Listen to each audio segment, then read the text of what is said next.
So with the season right around the corner, today we need to talk about something that can derail any team's season before it ever begins. And that's injuries. Because a few days ago, Nick Saban hit the podium and gave an update to a player many, including myself, believe is slated for a big year for Alabama. Unfortunately, what we found out was that Cameron Latu has sustained an injury and is set to miss some time. Today, we need to talk about not only the implications of this injury, but the names you need to know in wake of it. Before we do, as always, y'all know the drill. I need to hear from you. Hop down to the comments. Y for yes, N for no.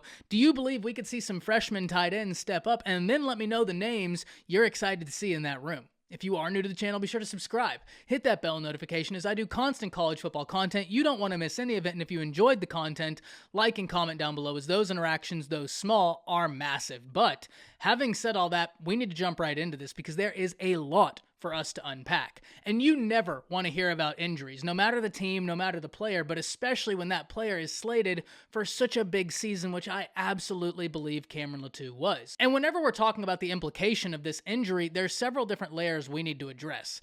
First and foremost, you're talking about a room that didn't have the depth in terms of experience. Alabama did a lot in 2022 in terms of recruiting to bring in tight end depth, and we're going to talk about that a little bit later. But you don't have the guys that offer the experience that Cameron Latu does. And the reason that's so important brings me to point number 2 and implication number 2.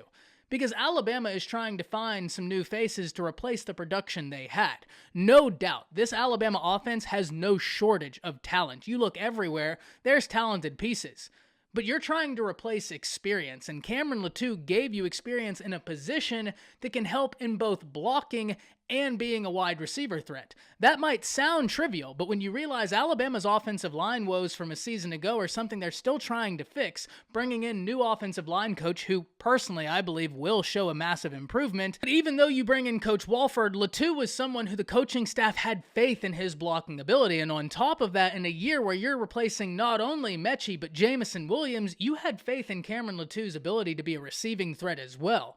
Now he goes down, and there's a name that's still been on roster that has some experience in Ravid Out. He just doesn't offer the experience that Cameron Latu offers. So when you look at this, Latu was set for a big year for several different reasons. Because the continuity he offers, because he's a mismatch at that tight end position, because he's a legitimate receiving threat, and he's someone that the coaching staff could count on blocking. And whenever we're talking about that offensive line that gave up so much in terms of pressure for Bryce Young last year, if you give Bryce a little bit more time, if you take away a little bit of those pressures, I mean, sky truly is the limit as to what Bryce Young can do. He won a Heisman Trophy last year while being one of the most sacked and pressured quarterbacks in the nation. And so that's why this Cameron Latu injury isn't as cut and dry as a position where they only have one job.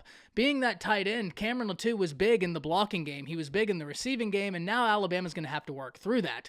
As in all instances, I try and look for a silver lining. I'm not here to say everything is sunshine and rainbows, but the silver lining in this is twofold. First and foremost, that Nick Saban said he'd be out for a few weeks. I'm no doctor, I'm not claiming to be a doctor, but it sounds like he'll be back sooner rather than later, and he'll at least be able to play this season, and he'll be someone who can make an impact on this offense, as I fully expect him to be. But the second silver lining brings me back to something we talked about earlier, what Alabama did in the offseason. We all know Alabama recruits at the highest order in college football, but it is still impressive to see them identify a need and then successfully go out and address that need. Because the Crimson Tide didn't just sign one tight end, they didn't sign 2 or 3. They brought in 4 tight ends in the class of 2022, and now some of these guys could be put in a position to where they have to step up. So let's go through this list. Let's talk about the names I think you need to know. And first and foremost is a name I know Crimson Tide fans are incredibly excited about. A top 150 player in all of high school football, Amari Niblack. Now this is someone who came on the scene and has set recruiting on fire. He had a monumental rise through his junior and senior year, and he's someone that I think is set to make a big impact sooner rather than later for the Crimson Tide. Whenever you're talking about Amari Niblack, this is someone who could be an utter mismatch at the tight end position. Look, Nick Saban saw him work out and loved what he offered. The question for Niblack, spoiler alert, is going to be the same question I ask going forward for every single one of these names. Where are you in terms of blocking? And I understand there may be some people out there that think, well, at this point, Ty, we just need someone to be a receiving threat at the tight end position. And while I agree in part, do not minimize the impact of blocking. Remember, Nick Saban is the guy that wants his wide receivers to be excellent blockers no matter how talented they are at wide receiver. No matter how talented they are as a route runner, how good they can catch, they must be able to block. So you can bet your bottom dollar if Nick Saban takes blocking that serious for the wide receivers, someone like a tight end who's going to be lined up on the line and will be asked to block, they better be able to do so. And it's not that I don't think Amari Niblack can block. Obviously, he can block. He's a top 150 player in all of high school football, and he's been able and been asked to do so successfully. But it's the fact that it's a massive transition blocking someone in high school as opposed to blocking somebody in college. Can he get that down quickly enough? That's going to be the question. But I don't have one question at all in terms of his upside at tight end. I think he has got an incredibly high ceiling, and I really hope he gets some reps because I think getting him experience sooner rather than later could be something profoundly positive for Alabama going down the stretch of this season. But likewise, there's Elijah Brown, who Tide fans everywhere were very excited about, and he comes in as a top 300 player in the nation regardless of position. Elijah Brown is someone much like Amari Niblack was asked to do it all in high school, blocking, being a receiving threat, and he did it at a very high level. Both Niblack and Elijah Brown have the size. So it's going to be interesting to see what their time in Alabama's strength and conditioning room will be able to do in terms of results. But also, we cannot forget about 3-star Danny Lewis. And please, do not get the rating, do not get the stars next to his name misunderstood. This is someone who I absolutely could see coming in and shocking people because of how good they could be. Danny Lewis is a name I was very, very happy Alabama was able to get in. He's going to be a guy to keep your eye on. Mark my words. That's someone who I absolutely could see stepping up. But it all revolves around how well can you block. I hate to beat a dead horse, but Alabama gave up far too many quarterback pressures a year ago. It's a reason they bring in a new offensive line coach and get an offensive tackle from the transfer portal. So whoever steps up must be able to block to alleviate some pressure from Bryce Young. But even then, we've talked about the 3 guys they got out of the high school ranks. That wasn't all Alabama got. There's a name that I think has been kind of lost in the fold, and that's Miles Kitselman, the tight end from Hutchinson Community College in Kansas. And for those of you thinking Hutchinson Community College sounds familiar, it's because that's the same place Malik Benson goes. The Crimson Tide staff found Kitselman when they were scouting Benson, went to go watch them work out, and were impressed with Miles Kitselman during the workout and offered him.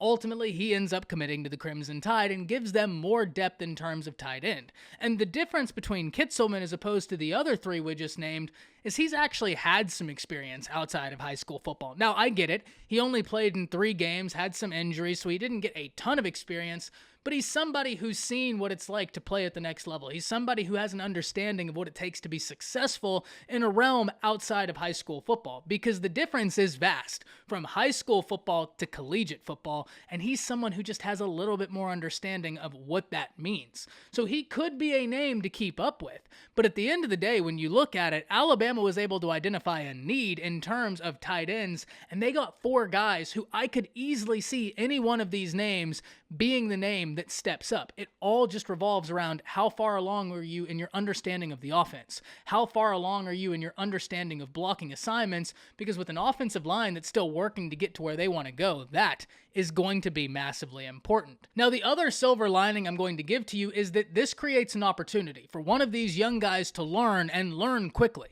to almost be thrown in the fire, and so that they're going to grow very, very quickly. That could be something that's profoundly positive for Alabama moving down the stretch. Because even when Cameron Latu comes back, they're still going to be thin in terms of tight end experience, but they can answer some of that right now by getting one of these new guys acclimated to the college game and seeing what they can do, so that when Cameron Latu comes back, who knows?